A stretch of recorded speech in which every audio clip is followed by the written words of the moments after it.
السلام علیکم، میرا نام اشیر احمد ہے۔ میرا سوال ہے کہ محرم کے دنوں میں شیعہ لوگ جو کھانا تقسیم کرتے ہیں، کیا وہ کھانا جائز ہے؟ عزیزوں، اشر احمد تھے، وہ پوچھ رہے تھے کہ جو کھانا ان دنوں تقسیم کیا جاتا ہے شیعہ حضرات کی طرف سے، کیا وہ کھانا جائز ہے؟ جی، اس سلسلے میں یہ یاد رکھنا چاہیے کہ قرآن کریم میں لکھا ہے کہ 4 قسم کے کھانے ہم نہیں کھا سکتے،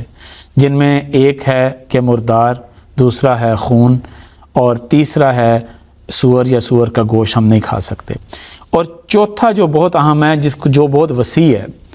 اس کے بارے میں ما اہل لغیر اللہ بہی، جس پر اللہ کے علاوہ کسی اور کا نام لیا گیا ہو۔ اب دیکھنے والی بات یہ ہے کہ اگر تو کوئی شخص محرم کے موقع پر کھانا اس وجہ سے تقسیم کرتا ہے کہ یہ میرے لیے قاضی الحاجات ہے، اگر میں کھانا دوں گا تو یہ کھانا دینا میرے لیے گویا کہ نجات کا ایسا ذریعہ بن جائے گا کہ امام حسین رضی اللہ تعالیٰ عنہ کے نام پہ ہے اور مجھے نیک عمل کی کوئی ضرورت نہیں ہے، اب بس یہ کھانا دوں گا تو میں گویا کہ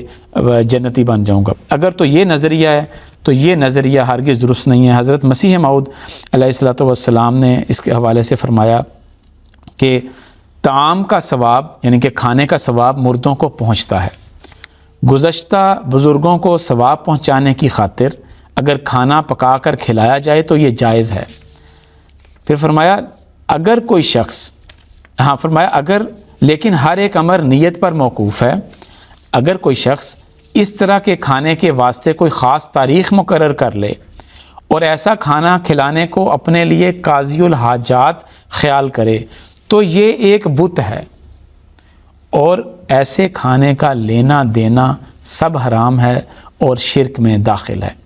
تو حضرت مسیح وسلم نے ایک اور موقع فرمایا کہ بعض لوگ جو محرم کی 10ویں محرم کو شربت اور چاول تقسیم کرتے ہیں، تو اس کے بارے میں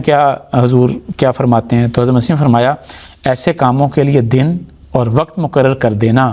ایک رسم اور بدعت ہے، اور آہستہ آہستہ ایسی رسمیں شرک کی طرف لے جاتی ہیں، بس اس سے پرہیز کرنا چاہیے کیونکہ ایسی رسموں کا انجام اچھا نہیں ہے۔ تو یہ دیکھ لیں کہ جو کھلانے والا ہے اگر تو وہ شرک کی نظریے سے کھلا رہا ہے، اس نظریے سے کہ گویا کہ قاضی الحاجات ہے اس کے لیے، تو یہ کھانا پھر جائز نہیں ہے۔ لیکن اگر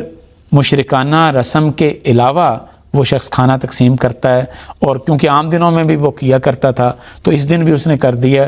تو اس میں کوئی حرج والی بات نہیں ہے، وہ کھایا جا سکتا ہے۔ جزاک اللہ منصور صاحب۔